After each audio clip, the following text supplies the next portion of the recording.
का क्या कहना। ओम शांति। 29 मार्च 24 मधुर महावाक्य। मिठा बाबा कहे मिठे बच्चे विचार सागर मंथन करिवार अभ्यास कर।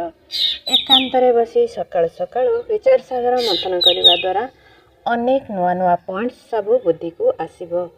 प्रश्न पिला माने निजर अवस्था को फर्स्ट क्लास करिया पई केउ केउ कथा प्रति सर्वदा ध्यान रखिबा को हेबो। उत्तर 1। एकमात्र बाबा जहाँ शुणाउछंती ताहा शुण, बाकी यही दुनिया रे कौन कथा शुण नाही। संगर ध्यान रख, जो माने भल भाव पाठ पढ़ुछंती धारणा करुछंती सेही मानकर ही संग कर, तेरे अवस्था फर्स्ट क्लास होइजिबो।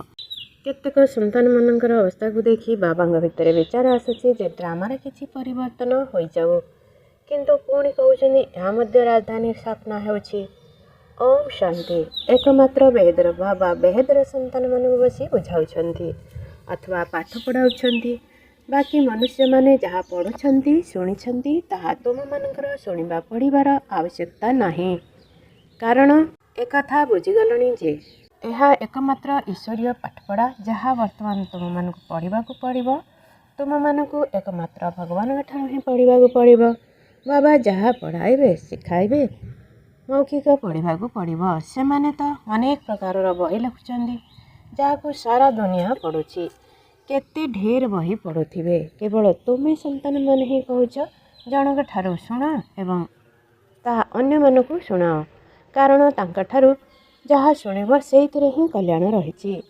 बाकी तो ढेर बही रही, नुआ नुआ बही बाहरी चली। तुम्हें जानिछ सत्य तो एकमात्र बाबा ही शुणाउछंती, बास तांका ठारू ही शुणिबाकू हेबो।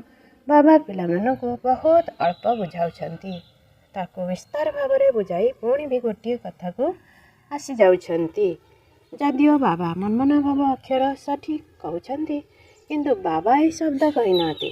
बाबा कहउछंती निजको आत्मा भावे मते मने पकाओ। ओ सृष्टिर आदि मध्यर अंत ज्ञान जहाँ शुणाउछि ताकू धारणा कर। एक कथा मध्य तुम जानिछ, जो माने देवता हेउछंती सेहि मानकर वृत्ति होई चलिबो। पिला मानकर ब्रह्मलोक भी माने अच्छी एवं नुआ दुनिया भी माने अच्छी।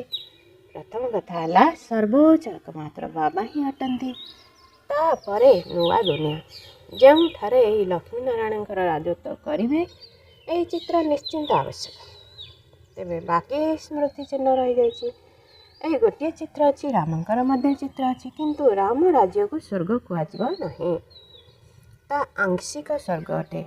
वर्तमान सर्वोच्च बाबा पाठ पढ़ाउछंती, एथिरे बहीर कौन आवश्यकता नहीं। वास्तव में यही बही आदि किछि रहिबो नहीं जहाँ तुम्हें परजन्म रे पढ़ी पारिबो। यही पाठपढ़ा केवल ही जन्म पाई उद्दिष्ट। यह अमर कथा मध्य अटे। नुआ दुनिया पाई नरु नारायण हेबार शिक्षा मध्य बाबा देउछंती। पिला माने 84 जन्मर चक्र को मध्य जानिगलेनी। वर्तमान पाठपढ़ार समय बुद्धि रे मंथन करिबा दरकार। तुम्हें माने अन्य मानक मध्य पढ़ाइबा दरकार। सकाळ सकाळ उठी विचार सागर मंथन करियो। सकाळ ही विचार सागर मंथन भल होइथाय। जो माने बुझाउथिबे से मानकर मंथन चलिबो। टॉपिक्स विषय वस्तु पॉइंट्स ज्ञान बिंदु आदि बाहरुची। भक्तिर कथा जन्म जन्मांतर शुणिल, यही ज्ञान जन्म जन्मांतर शुणिब नहीं। यह बाबा थरे मात्र शुणाउछंती, पुणी यही ज्ञान को तुम माने भूलिजिब। भक्ति मार्गर केते बही रही, विदेश आसूची, यही सब किसी समाप्त हो। सत्य जुगरे कौन सी बहीर आवश्यकता नहीं। ये सब कलिजुगर सामग्री। एठारे जहाँ किछि अछि तुम माने देखुछ। डाक्तरखाना जेल जज आदि सेठारे किछि मध्य रहिबो नाही। ताहा एक अलग दुनिया हेबो।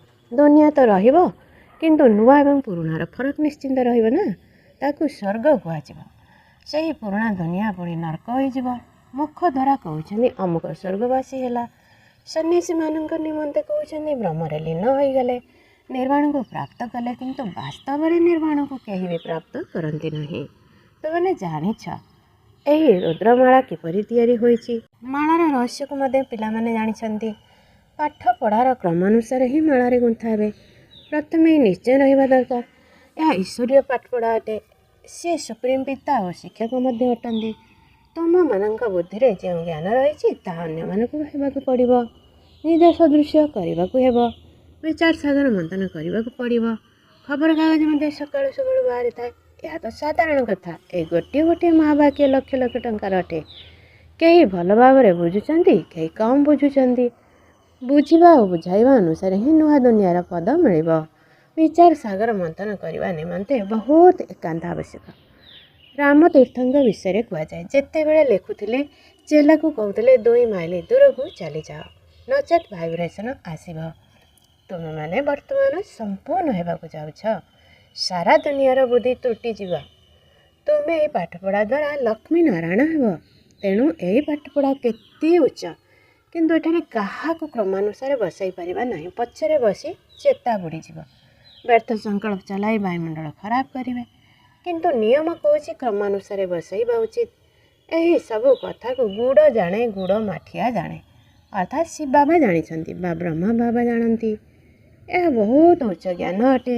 ତୁମର ଅଲଗା ଅଲଗା କ୍ଲାସ୍ ହୋଇପାରିବ ନାହିଁ। ବାସ୍ତବରେ ତୁମେମାନେ କ୍ଲାସ୍ରେ ଏହିପରି ଭାବେ ବସିବା ଉଚିତ ଯେପରି ଅଙ୍ଗ ସହିତ ଅଙ୍ଗ ନ ଲାଗିବ। ଦୂରରେ ବସିଲେ ମଧ୍ୟ ମାଇକ୍ ଦ୍ୱାରା ଶବ୍ଦ ଶୁଣିପାରିବ। ବାବା କହୁଛନ୍ତି ଏହି ଦୁନିଆର କଥା ତୁମେମାନେ କିଛି ଶୁଣ ନାହିଁ କିମ୍ବା ପଢ଼ ନାହିଁ। ତାଙ୍କର ସଙ୍ଗ ମଧ୍ୟ କର ନାହିଁ। ଯେଉଁମାନେ ଭଲ ଭାବରେ ପଢ଼ୁଛନ୍ତି ତାଙ୍କର ସଙ୍ଗ କରିବା ଉଚିତ। ଯେଉଁଠି ଭଲ ସେବା ହେଉଛି, ଯେଉଁଠାରେ ନିୟମ ମ୍ୟୁଜିକ୍ ଆଦି ରହିଛି, ସେଠାରେ ବହୁତ ବୁଦ୍ଧିମାନ ଓ ଯୋଗଯୁକ୍ତ କନ୍ୟା ଆବଶ୍ୟକ। ଏକଥା ମଧ୍ୟ ବାବା ବୁଝାଉଛନ୍ତି। ଡ୍ରାମା ପୂର୍ବ ପ୍ରସ୍ତୁତି। କେବେ କେବେ ବାବା ଚିନ୍ତା କରୁଛନ୍ତି ଡ୍ରାମାରେ କିଛି ପରିବର୍ତ୍ତନ ହୋଇଯାଉ, କିନ୍ତୁ ପରିବର୍ତ୍ତନ ହୋଇପାରିବ ନାହିଁ। ଏହା ପୂର୍ବ ପ୍ରସ୍ତୁତି ଖେଳ। ପିଲାମାନଙ୍କ ଅବସ୍ଥାକୁ ଦେଖି ଖିଆଲ ଆସୁଛି ଯେ କିଛି ପରିବର୍ତ୍ତନ ହୋଇଯାଉ। ଏହିପରି ପିଲାମାନେ କ'ଣ ସ୍ୱର୍ଗକୁ ଯିବେ? ପୁଣି ଖିଆଲ ଆସୁଛି ସ୍ୱର୍ଗରେ ସାରା ରାଜଧାନୀ ଦରକାର। କେହି କେହି ଦାସ ଦାସୀ ଚଣ୍ଡାଳ ମଧ୍ୟ ହେବେ। ଡ୍ରାମାରେ କିଛି ପରିବର୍ତ୍ତନ ହୋଇପାରିବ ନାହିଁ। ଭଗବାନ ଉବାଚ, ଏହି ଡ୍ରାମା ପୂର୍ବ ପ୍ରସ୍ତୁତି, ଏହାକୁ ମୁଁ ମଧ୍ୟ ପରିବର୍ତ୍ତନ କରିବି ନାହିଁ। ଭଗବାନଙ୍କ ଉପରେ ତ କେହି ମଧ୍ୟ ନାହାନ୍ତି। ମନୁଷ୍ୟମାନେ କହିଦେଉଛନ୍ତି ଭଗବାନ କ'ଣ କରି ନ ପାରିବେ, କିନ୍ତୁ ସ୍ୱୟଂ ଭଗବାନ କହୁଛନ୍ତି ମୁଁ କିଛି କରିପାରିବି ନାହିଁ। ଏହା ପୂର୍ବ ପ୍ରସ୍ତୁତ ଖେଳ ଅଟେ। ବିଘ୍ନ ପଡ଼ୁଛି, କିନ୍ତୁ କେହି କିଛି ମଧ୍ୟ କରିପାରିବେ ନାହିଁ। ଡ୍ରାମାରେ ନିର୍ଦ୍ଧାର୍ଯ୍ୟ ରହିଛି, ମୁଁ କ'ଣ କରିପାରିବି? ବହୁତ କନ୍ୟା ଡାକୁଛନ୍ତି ଆମକୁ ପତିତ ହେବାରୁ ରକ୍ଷା କର। ଏବେ ବାବା କ'ଣ କରିବେ? ବାବା କେବଳ କହୁଛନ୍ତି ଡ୍ରାମାରେ ନିର୍ଦ୍ଧାର୍ଯ୍ୟ, ଏହା ପୂର୍ବ ପ୍ରସ୍ତୁତି ଡ୍ରାମା ଅଟେ। ଏହିପରି ଭାବ ନାହିଁ ଯେ ଭଗବାନଙ୍କର ଇଚ୍ଛା ଭଗବାନଙ୍କ ହାତରେ ଥାଆନ୍ତା, ଧରିନିଅ କେହି ଅନ୍ୟ ସନ୍ତାନ ଶରୀର ଛାଡ଼ିଦେଲେ ତାକୁ ମଧ୍ୟ ବଞ୍ଚାଇ ପାରନ୍ତେ। ଏହିପରି ଅନେକଙ୍କର ସଂଶୟ ଆସୁଛି। ଭଗବାନ ପାଠ ପଢ଼ାଉଛନ୍ତି। ଯଦି ଆମେ ଭଗବାନଙ୍କର ସନ୍ତାନ, ତେବେ କ'ଣ ଭଗବାନ ତାଙ୍କ ସନ୍ତାନମାନଙ୍କୁ ବଞ୍ଚାଇ ପାରିବେ ନାହିଁ? ବହୁତ ଉଲୁଗୁଣା ଦେଉଛନ୍ତି। କହୁଛନ୍ତି ଏପରି ସାଧୁ ଲୋକେ ମଧ୍ୟ ଅଛନ୍ତି, ସେମାନେ କାହାର ପ୍ରାଣ ବଞ୍ଚାଇ ପାରିବେ। ପ୍ରାଣ ପୁଣି ଥରେ ଫେରିଆସିବ। ଚିତ୍ତରେ ମଧ୍ୟ ଉଠି ଆସୁଛନ୍ତି। ପୁଣି କହୁଛନ୍ତି ଈଶ୍ୱର ଫେରାଇ ଦେଲେ। କାଳ ନେଇଯାଇଥିଲା, ତାପରେ ପ୍ରଭୁ ଦୟା କଲେ। ବାବା ବୁଝାଉଛନ୍ତି ଡ୍ରାମାରେ ଯାହା ନିର୍ଦ୍ଧାର୍ଯ୍ୟ ଅଛି ତାହା ହିଁ ହେଉଛି। ବାବା ମଧ୍ୟ କିଛି କରିପାରିବେ ନାହିଁ। ଏହାକୁ ଡ୍ରାମାର ନିର୍ଦ୍ଧାର୍ଯ୍ୟ ବୋଲି କୁହାଯାଉଛି। ଡ୍ରାମା ଅକ୍ଷରକୁ ତୁମେମାନେ ଜାଣିଛ। ସେମାନେ କହନ୍ତି ଯାହା କିଛି ହେବାର ଥିଲା ହେଲା, ଚିନ୍ତା କାହିଁକି କରୁଛ? ବାବା ତୁମମାନଙ୍କୁ ଚିନ୍ତା ଶୂନ୍ୟ କରାଉଛନ୍ତି। ସେକେଣ୍ଡ ସେକେଣ୍ଡ ଯାହା କିଛି ହେଉଛି ତାକୁ ଡ୍ରାମା ବୋଲି ଭାବ। ଆତ୍ମା ଗୋଟିଏ ଶରୀର ଛାଡ଼ି ଯାଇ ଅନ୍ୟଠାରେ ଅଭିନୟ କରୁଛି। ଅନାଦି ପାଠକୁ ତୁମେମାନେ କିପରି ପରିବର୍ତ୍ତନ କରିପାରିବ? ଯଦିଓ ବର୍ତ୍ତମାନ ସାମାନ୍ୟ ଢିଲା ଅର୍ଥାତ୍ ଅବସ୍ଥା କଞ୍ଚା ଅଛି, ତେବେ ଅଳ୍ପ ବହୁତ ବିଚାର ଆସିଯାଉଛି। କିନ୍ତୁ ଡ୍ରାମାରେ ନିର୍ଦ୍ଧାର୍ଯ୍ୟ କିଛି କରିପାରିବ ନାହିଁ। ଲୋକମାନେ ଯାହା କହିଲେ ମଧ୍ୟ ଆମେ ବୁଦ୍ଧିରେ ଡ୍ରାମାର ରହସ୍ୟ ଅଛି। ଅଭିନୟ କରିବାକୁ ପଡ଼ିବ। ଚିନ୍ତାର କୌଣସି କଥା ନାହିଁ। ଅବସ୍ଥା କଞ୍ଚା ଥିବା ପର୍ଯ୍ୟନ୍ତ ଅଳ୍ପ ବହୁତ ଲହଡ଼ି ଆସିବ। ବର୍ତ୍ତମାନ ତୁମେ ସମସ୍ତେ ପଢ଼ୁଛ। ତୁମେ ସମସ୍ତେ ଦେହଧାରୀ। ଏକମାତ୍ର ମୁଁ ହିଁ ବିଦେୟୀ ଅଟେ। ମୁଁ ସବୁ ଦେହଧାରୀମାନଙ୍କୁ ଶିଖାଉଛି। ବାବା ବୁଝାଉଛନ୍ତି। ବେଳେ ବେଳେ ତୁମମାନଙ୍କୁ ପୁଣି ଏହି ବ୍ରହ୍ମା ବସି ବୁଝାଉଛନ୍ତି। ଏହି ବାବା ଓ ପ୍ରଜାପିତା ବ୍ରହ୍ମାଙ୍କ ପାଠ ବହୁତ ବିଚିତ୍ର ଅଟେ। ବାବା ବିଚାର ସାଗର ମନ୍ଥନ କରି ତୁମମାନଙ୍କୁ ଶୁଣାଉଛନ୍ତି ଜ୍ଞାନ କେତେ ଚମତ୍କାର ଅଟେ। କେତେ ବୁଦ୍ଧି ଖେଳାଇବାକୁ ପଡ଼ୁଛି। ସକାଳୁ ସକାଳୁ ବାବାଙ୍କର ବିଚାର ସାଗର ମନ୍ଥନ ଚାଲିଥାଏ। ତୁମମାନଙ୍କୁ ମଧ୍ୟ ଶିକ୍ଷକ ଭଳି ହେବାକୁ ପଡ଼ିବ। ତଥାପି ଫରକ ତ ନିଶ୍ଚିନ୍ତ ରହିବ। ଶିକ୍ଷକ ଛାତ୍ରଙ୍କୁ କେବେ ବି 100 ନମ୍ବର ଦେଇପାରିବେ ନାହିଁ। କିଛି କମ୍ ଦେବେ। ସେ ତ ସର୍ବୋଚ୍ଚ ଅଟନ୍ତି। ଆମେ ଦେହଧାରୀ। ତେଣୁ ବାବାଙ୍କ ସଦୃଶ 100 ଶତକଡ଼ା କିପରି ହେବା? ଏହା ବହୁତ ଗୁପ୍ତ କଥା। କେହି ତ ଶୁଣି ଧାରଣ କରି ଖୁସି ହେଉଛନ୍ତି, କେହି କହୁଛନ୍ତି ବାବାଙ୍କର ତ ଏକା ଭଳି ବାଣୀ ଚାଲୁଛି, ପୁନରାବର୍ତ୍ତି ହେଉଛି। ନୂଆ ନୂଆ ସନ୍ତାନ ଆସିଲେ ମୋତେ ପ୍ରଥମ ପଏଣ୍ଟର ପୁନରାବୃତ୍ତି କରିବାକୁ ପଡ଼ୁଛି। ଅନ୍ୟକୁ ବୁଝାଇବା ପାଇଁ ନୂଆ ନୂଆ ପଏଣ୍ଟ ମଧ୍ୟ ବାହାରି ଆସୁଛି। ତଥାପି ପିଲାମାନଙ୍କୁ ବାବାଙ୍କୁ ସାହାଯ୍ୟ କରିବାକୁ ପଡ଼ୁଛି। ମାଗାଜିନ୍ ବାହାର କରୁଛନ୍ତି, ଗଳ୍ପ ପୂର୍ବରୁ ମଧ୍ୟ ଏହିପରି ଲେଖା ହୋଇଥିବ। ଯଦି ଖବରକାଗଜରେ ବାହାର କରୁଛ, ସେଥିପ୍ରତି ବହୁତ ଧ୍ୟାନ ଦେବାକୁ ପଡ଼ିବ। ଏପରି କୌଣସି କଥା ଲେଖ ନାହିଁ ଯାହାକୁ ମନୁଷ୍ୟ ପଢ଼ି ବିରକ୍ତ ହୋଇଯିବେ। ମାଗାଜିନ୍ ତୁମେମାନେ ପଢ଼ୁଛ, କୌଣସି କଚା ପକା କଥା ହେଲେ ସେମାନେ କହିବେ ବର୍ତ୍ତମାନ ପର୍ଯ୍ୟନ୍ତ ସମ୍ପୂର୍ଣ୍ଣ ହୋଇନାହାନ୍ତି, ଷୋଳକଳା ସମ୍ପୂର୍ଣ୍ଣ ହେବାକୁ ସମୟ ଲାଗିବ। ଏବେ ବହୁତ ସେବା କରିବାକୁ ପଡ଼ିବ, ବହୁତ ପ୍ରଜା ଗଢ଼ିବାକୁ ହେବ। ଏକଥା ମଧ୍ୟ ବାବା ବୁଝାଉଛନ୍ତି। ଅନେକ ପ୍ରକାରର ମାର୍କସ୍ ଅଛି। କେହି ନିମିତ୍ତ ହେଉଛନ୍ତି, ବହୁତଙ୍କୁ ଜ୍ଞାନ ଦେବା ପାଇଁ ପ୍ରବନ୍ଧ କରୁଛନ୍ତି, ତେବେ ତାଙ୍କୁ ମଧ୍ୟ ଫଳ ମିଳିଯାଉଛି। ଏବେ ପୁରୁଣା ଦୁନିଆ ଶେଷ ହେବାକୁ ଯାଉଛି। ଏଠାରେ ଅଳ୍ପ କାଳର ସୁଖ ଅଛି, ରୋଗ ଆଦି ସମସ୍ତଙ୍କୁ ହେଉଛି। ବାବା ସବୁ କଥାର ଅନୁଭବୀ ଅଟନ୍ତି, ଦୁନିଆର କଥା ମଧ୍ୟ ବୁଝାଉଛନ୍ତି। ବାବା କହିଥିଲେ ଖବରକାଗଜ ଅଥବା ମାଗାଜିନରେ ୱଣ୍ଡରଫୁଲ୍ କଥା ଲେଖି ଯାହାଦ୍ୱାରା ବୁଝିଯିବେ ଯେ ବ୍ରହ୍ମା କୁମାରୀମାନେ ଏହି କଥା ବିଲକୁଲ ଠିକ୍ ଲେଖିଛନ୍ତି। ଏହି ଲଢ଼ାଇ 5000 ବର୍ଷ ପୂର୍ବରୁ ଲାଗିଥିଲା କିପରି? ଏକଥା ଆସ ବୁଝ।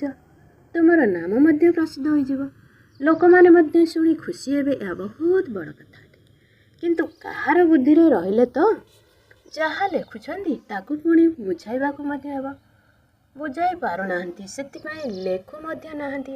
ଆଚ୍ଛା, ମିଠା ଶିଖିଲା ଦେ ସନ୍ତାନମାନଙ୍କ ପ୍ରତି ମାତା ପିତା ବାପଦାଦାଙ୍କର ମଧୁର ସ୍ନେହଭରା ସ୍ମୃତି ଏବଂ ସୁପ୍ରଭାତ। ଆତ୍ମିକ ପିତାଙ୍କର ଆତ୍ମିକ ସନ୍ତାନମାନଙ୍କୁ ନମସ୍ତେ। ଆତ୍ମିକ ସନ୍ତାନମାନଙ୍କର ଆତ୍ମିକ ମାତା ପିତା ୟାଦ ପ୍ୟାର, ଗୁଡ୍ ମର୍ଣ୍ଣିଂ, ନମସ୍ତେ ନମସ୍ତେ ନମସ୍ତେ। ଧାରଣା ପାଇଁ ମୁଖ୍ୟ ସାର। ଏକମାତ୍ର ବାବା ଯାହା ଶୁଣାଉଛନ୍ତି ବା ପଢ଼ାଉଛନ୍ତି ତାହା ହିଁ ଶୁଣ ଅଥବା ପଢ଼। ବାକି କିଛି ବି ପଢ଼ିବା ଶୁଣିବାର ଆବଶ୍ୟକତା ନାହିଁ। ସଙ୍ଗର ବହୁତ ସାବଧାନୀ ରଖ। ସକାଳୁ ଏକାନ୍ତରେ ବସି ବିଚାର ସାଗର ମନ୍ଥନ କର। 2. ଡ୍ରାମାର ନିର୍ଦ୍ଧାର୍ଯ୍ୟ ପୂର୍ବ ନିଶ୍ଚିନ୍ତ ଅଟେ, ସେଥିପାଇଁ ସର୍ବଦା ନିଶ୍ଚିନ୍ତ ହୋଇ ରୁହ। କୌଣସି କଥାରେ ସଂଶୟ ଉଠାଇବା ଉଚିତ ନୁହେଁ।